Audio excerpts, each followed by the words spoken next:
2026 ಶುರುವಾಗಿದೆ financial year. Cash transaction ಬಗ್ಗೆ ಕೇಂದ್ರ ಸರ್ಕಾರ ತುಂಬ ಸ್ಟ್ರಿಕ್ಟ್ ನಿಯಮಗಳನ್ನ ತೊಗೊಂಬಂದಿದೆ.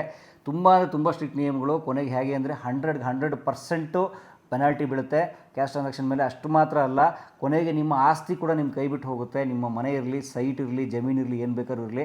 So serious issue. ಈ ವಿಡಿಯೋ ಪೂರ್ತಿ ನೋಡಿ. ನಮ್ಮ ಜೊತೆಗೆ ಟ್ಯಾಕ್ಸ್ ಕನ್ಸಲ್ಟೆಂಟ್ ಶಿವಾನಂದ್ ಸರ್ ಇದ್ದಾರೆ. ಅವ್ರು ನಿಮಗೆ ಒಟ್ಟಾರೆ ಬದಲಾಗಿರುವಂಥ ಹೊಸ ತೆರಿಗೆ ನಿಯಮಗಳೇನು, ಕ್ಯಾಶ್ ಟ್ರಾನ್ಸಾಕ್ಷನ್ ಬಗ್ಗೆ ಏನಾಗ್ತದೆ ಫುಲ್ ಹೇಳ್ತಾರೆ. ಈ ವಿಡಿಯೋ ಪೂರ್ತಿ ನೋಡಿ. ನಮಸ್ತೆ ವೀಕ್ಷಕರೇ. ಮೊದಲು ಹೇಳೋದಂದರೆ, ನೀವೇನಾದರೂ ಕ್ಯಾಶ್ ಟ್ರಾನ್ಸಾಕ್ಷನ್ ಏನಾದ್ರು ಮಾಡ್ತಾಯಿದ್ರೆ ಫಸ್ಟ್ ಎಚ್ಚೆತ್ಕೊಳ್ಳಿ. ಆ ಟ್ರಾನ್ಸಾಕ್ಷನ್ನೇ ಇನ್ವ್ಯಾಲಿಡ್ ಆಗುತ್ತೆ.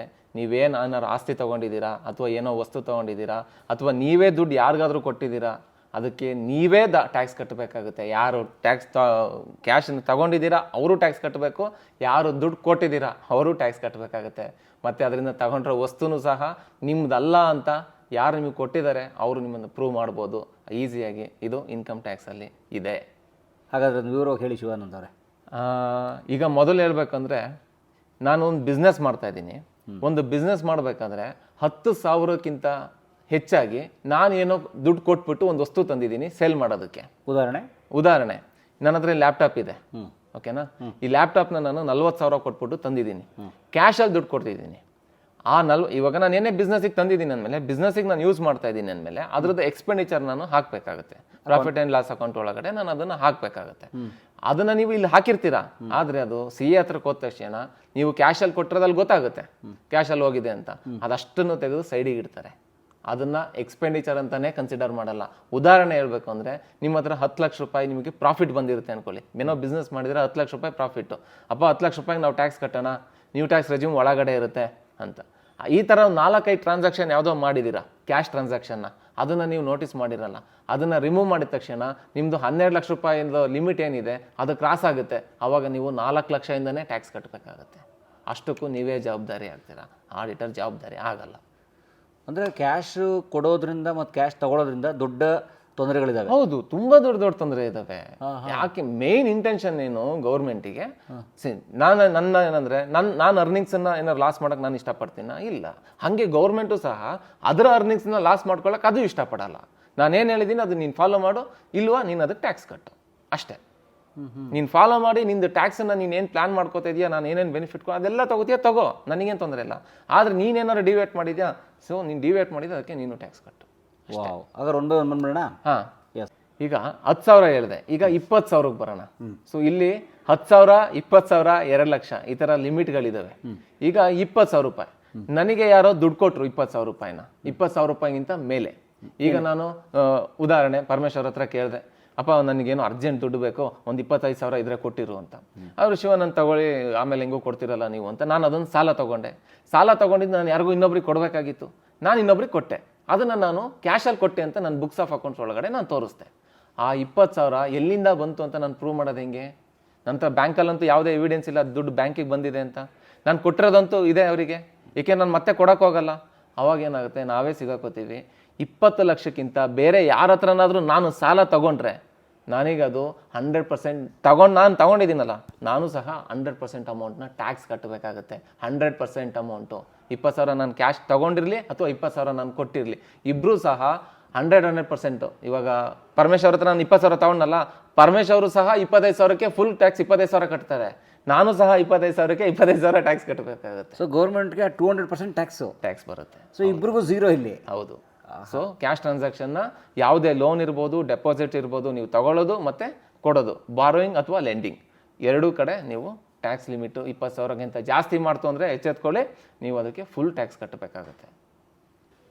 ಈಗ 2 ಲಕ್ಷದ ಲಿಮಿಟ್ಸ್ ಏನಿದೆ ಅದಕ್ಕೆ ಮಾತಾಡೋಣ.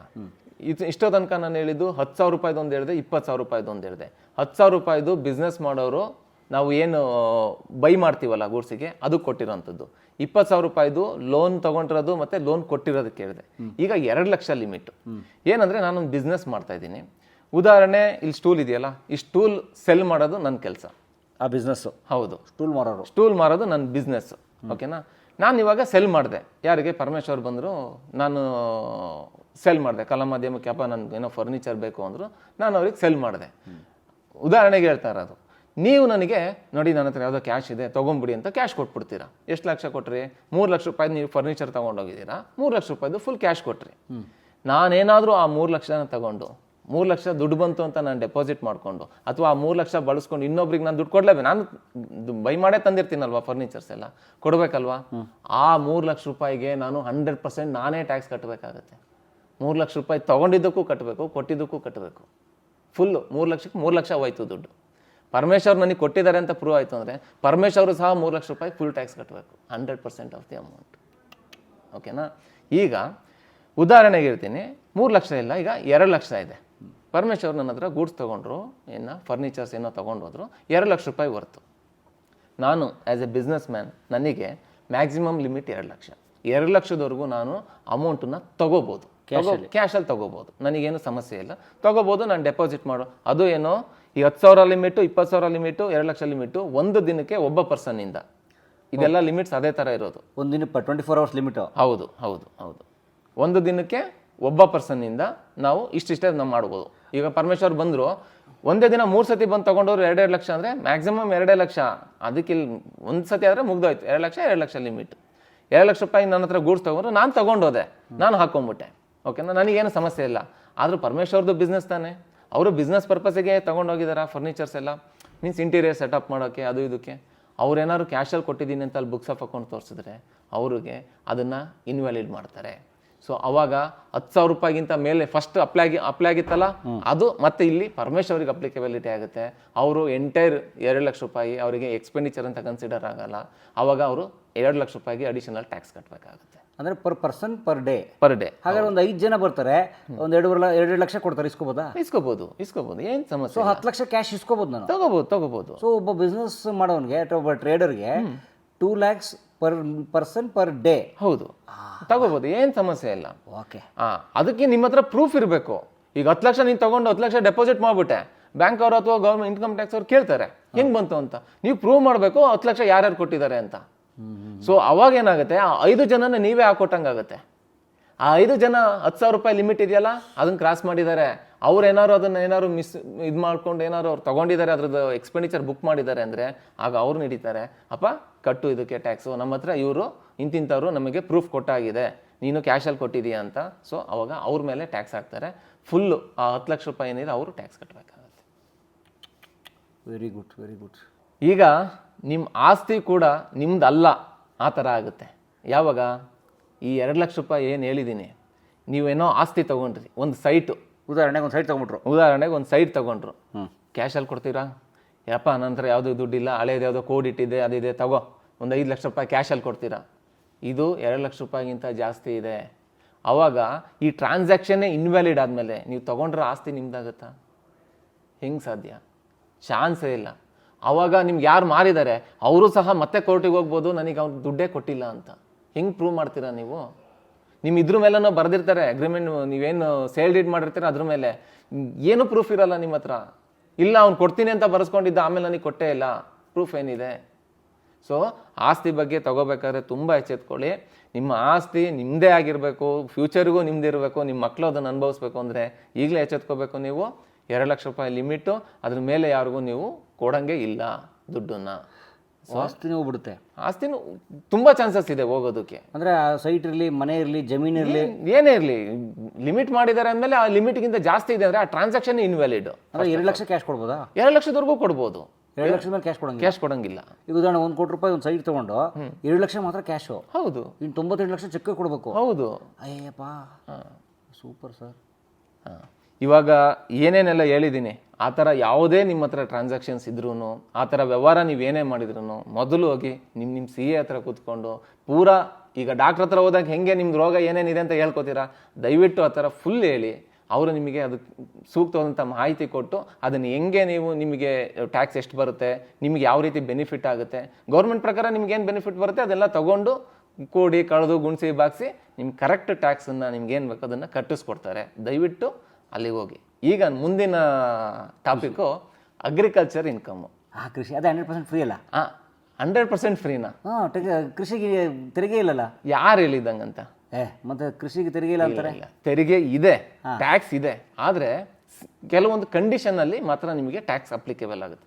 ಅಲ್ಲ, ಹೆಂಗೆ ಹೇಳ್ಬೇಕು ಅಂದ್ರೆ ನಿಮಗೆ ಒಂದೇ ಒಂದು ಕಂಡೀಷನಲ್ಲಿ ಟ್ಯಾಕ್ಸ್ ಬರಲ್ಲ, ಇನ್ನೆಲ್ಲ ಕಂಡೀಷನಲ್ಲಿ ಟ್ಯಾಕ್ಸ್ ಇದೆ ಕೃಷಿಗೆ. ಹೌದು. ಓಕೆ. ನೀವು ಪ್ಯೂರ್ಲಿ ರೈತನ, ನಿಮ್ಗೆ ಯಾವುದೇ ಬೇರೆ ಬಿಸ್ನೆಸ್ ಇನ್ಕಮ್ ಇಲ್ಲ. ಬೇರೆ ಬಿಸ್ನೆಸ್ ಇರ್ಬೋದು, ಬೇರೆ ಸಂಬಳ ಇರ್ಬೋದು, ರೆಂಟಲ್ ಇನ್ಕಮ್ ಇರ್ಬೋದು, ಅಥವಾ ಬೇರೆ ನಿಮ್ದು ಯಾವುದೇ ಇಂಟ್ರೆಸ್ಟ್ ಏನೋ ಬಂದಿರ್ಬೋದು, ಗ್ಯಾಮ್ಲಿಂಗ್ ಆಡಿರ್ಬೋದು, ಇನ್ಕಮ್ ಇಲ್ವಾ? ಇನ್ಕಮ್ ಇಲ್ಲ ಅಂದರೆ ಬಚಾವ್ ನೀವು, ನಿಮ್ಮ ಬರೀ ಅಗ್ರಿಕಲ್ಚರ್ ಇನ್ಕಮ್ಮು, ಅಲ್ಲಿ ನಿಮ್ಗೆ ಎಷ್ಟೇ ಬಂದ್ರೂ ಎಕ್ಸಿಮ್ಷನ್ನು.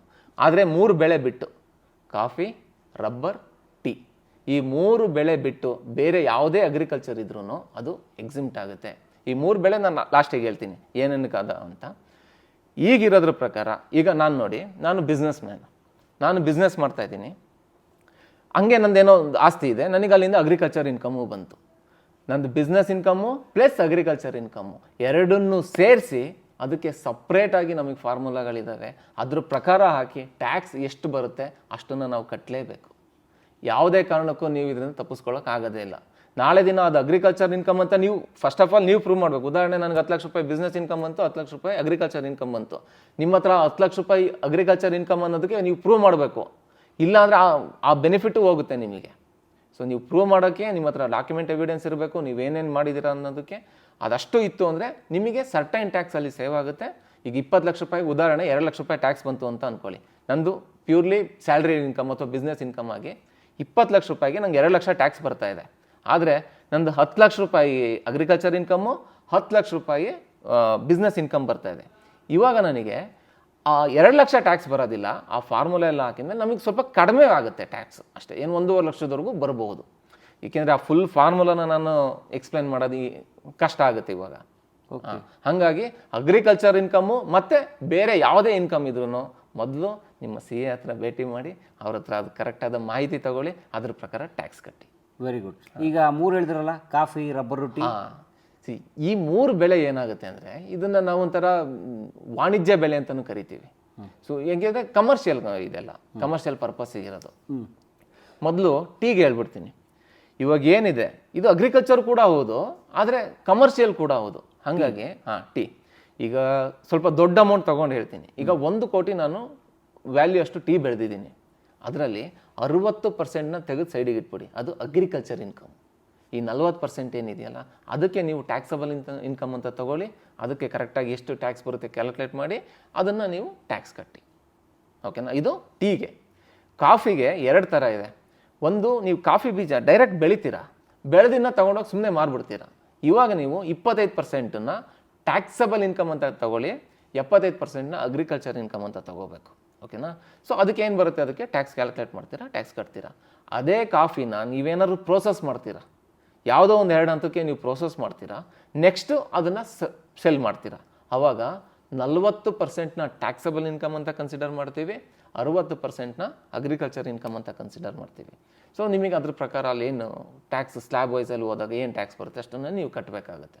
ಇನ್ನು ರಬ್ಬರು 35% ನಾವು ಟ್ಯಾಕ್ಸಬಲ್ ಇನ್ಕಮ್ ಅಂತ ಕರಿತೀವಿ, 65% ಏನಿದೆ ಅದು ಅಗ್ರಿಕಲ್ಚರ್ ಇನ್ಕಮ್ ಅಂತ ಕನ್ಸಿಡರ್ ಆಗುತ್ತೆ. ಸೊ ಅದಕ್ಕೆ ಏನು ಟ್ಯಾಕ್ಸ್ ಬರುತ್ತೆ ಇದ್ರ ಪ್ರಕಾರ ಕನ್ಸಿಡರ್ ಮಾಡಿಕೊಂಡು ನಾವು ಅದಕ್ಕೆ ಟ್ಯಾಕ್ಸ್ ಕಟ್ತೀವಿ. ಸೊ ಈ ಇನ್ಕಮ್ ಏನಾದ್ರು ಇತ್ತು ಅಂದರೆ, ಈ ವಾಣಿಜ್ಯ ಬೆಳೆ 3 ಹೇಳಿದ್ನಲ್ಲ, ಕಾಫಿ, ರಬ್ಬರ್, ಟೀ, ದಯವಿಟ್ಟು ನಿಮ್ಮ CA ಹತ್ರ ಹೋಗಿ ಕನ್ಸಲ್ಟ್ ಮಾಡಿ, ಅದಕ್ಕೆ ಅವರು ಕರೆಕ್ಟಾದಂಥ ಮಾಹಿತಿ ಕೊಡ್ತಾರೆ. ಅದ್ರ ಪ್ರಕಾರ ನೀವು ಟ್ಯಾಕ್ಸ್ ಕ್ಯಾಲ್ಕುಲೇಟ್ ಮಾಡಿ ಟ್ಯಾಕ್ಸ್ ಕಟ್ಟಿ. ಏನು ಪರಮೇಶ್ವರೇ ನೀವು ಬರೀ ಟ್ಯಾಕ್ಸ್ ಕಟ್ಟಿ ಅಂತೀರಲ್ಲ, ಟ್ಯಾಕ್ಸ್ ಕಟ್ತಾ ಇರೋಂಥದ್ದು ಯಾವ್ದಾರು ಹೇಳಿ. ನೀವು ಅಗ್ರಿಕಲ್ಚರ್ ಹೇಳಿದ್ರು ಟ್ಯಾಕ್ಸ್ ಕಟ್ಟಿ ಅಂತೀರಾ, ಬೇರೆ ಯಾವ್ದು ಮಾಡಿದ್ರು ಟ್ಯಾಕ್ಸ್ ಕಟ್ಟಿ ಅಂತೀರಾ, ಟ್ರಾನ್ಸಾಕ್ಷನ್ ಮಾಡಿದ್ರು ಪೆನಾಲ್ಟಿ ಕಟ್ಟು ಅಂತೀರಾ. ಈಗ ಒಂದೇ ಒಂದಕ್ಕೆ ನಾನು ಹೇಳ್ತೀನಿ, ಟ್ಯಾಕ್ಸೇ ಇಲ್ಲ. ನಿಮ್ಗೆ ಎಷ್ಟು ದುಡ್ಡು ಬಂತು ಅದೆಲ್ಲ ನಿಮ್ಮದೇ. ಹೌದಾ? ಟ್ಯಾಕ್ಸ್ ಇಲ್ಲ. ಅದಕ್ಕೋಸ್ಕರ ನೀವು ಮಾಡ್ಬೇಕಾಗಿರೋದು ಒಂದೇ ಕೆಲಸ. ಏನು ಹೇಳಿ? ಏನಿರ್ಬೋದು? ದುಡಿಬೇಕಾ? ಇಲ್ಲ. ಏನೇನು ಬ್ಲ್ಯಾಕ್ ಮನಿನಾ? ಇಲ್ಲ. ಮತ್ತೆ ಮದುವೆ ಆಗಬೇಕು. ಏನಿದೆ ಡಬಲ್ ಆಫರು? ಹೌದು. ಹೆಂಗೆ? ನೀವೇನಾದ್ರೂ ಮದುವೆ ಆಗಿ ನಿಮಗೆ ಬರೋಂಥ ಮುಯಿ ಏನಿದೆ ಅದು ಕ್ಯಾಶ್ ಎಲ್ಲಾದ್ರೂ ಬರಲಿ, ಕೈಂಡ್ ಎಲ್ಲಾದ್ರೂ ಬರಲಿ, ಅಂದ್ರೆ ಬಿನಿಗೆ ಚೊಂಬು ಕೊಡ್ತಾರಲ್ಲ, ಏನಾರು ಅವ್ರು ಗಿಡಿಯಾರೆಲ್ಲ ಕೊಡ್ತಾರೆ, ಏನಾರು ಕೊಡ್ಲಿ, ಅದು ಕೊಡ್ಬೋದು. ನಮ್ಮ ಕಡೆ ಎಲ್ಲ ತಟ್ಟೆನೂ ಕೊಡ್ತಾರೆ, ತಟ್ಟೆ ಚೊಂಬು ಕೊಡ್ತಾರೆ, ಹೆಸರು ಬೇರೆ ಬರೀತಾರೆ. ಹೌದು ಹೌದು. ಇಲ್ಲಾಂದ್ರೆ ಕವರ್ ಒಳಗಡೆ ದುಡ್ಡು ಹಾಕಿ ಕೊಡ್ತಾರೆ. ಹೌದು. ಅದೆಲ್ಲ ಎಕ್ಸಿಮ್ಟ್ ಆಗುತ್ತೆ. ಅದೆಷ್ಟಾದ್ರೂ ಬರಲಿ ದುಡ್ಡು ಫುಲ್ಲಿ ಎಕ್ಸಿಮ್ಟ್. ಅದು ನಿಮ್ಮ ಮದುವೆಗೆ ಬಂದಿರಬೇಕು, ನಿಮ್ಮ ಅಕೌಂಟಲ್ಲೇ ದುಡ್ಡು ನೀವು ಡೆಪಾಸಿಟ್ ಕ್ಯಾಶ್ ಎಲ್ಲಾರು ತಗೊಳ್ಳಿ, ಹಿಂಗಾರು ತಗೊಳ್ಳಿ, ಅದನ್ನ ತಗೊಂಡೋಗಿ ಕ್ಯಾಶಿಗೆ ಹಾಕ್ತೀರಾ. ಕ್ಯಾಶ್ ಹಾಕಿ ಬ್ಯಾಂಕಿಗೆ ಹಾಕ್ತೀರಾ, ಬ್ಯಾಂಕಲ್ಲಿ ಏನು ಮಾಡ್ತಾರೆ ಇದು ಮಾಡಿ ನಿಮಗೆ ನೋಟಿಸ್ ಕಳಿಸ್ತಾರೆ. ಏಕೆಂದರೆ 10 ಲಕ್ಷ ಮೇಲೋಯ್ತು ಲಿಮಿಟ್ ಅಂದರೆ ನಿಮಗೆ ನೋಟಿಸ್ ಬ್ಯಾಂಕಿಂದ ಗೌರ್ಮೆಂಟಿಗೆ ಇನ್ಫಾರ್ಮ್ ಮಾಡಿರ್ತಾರೆ.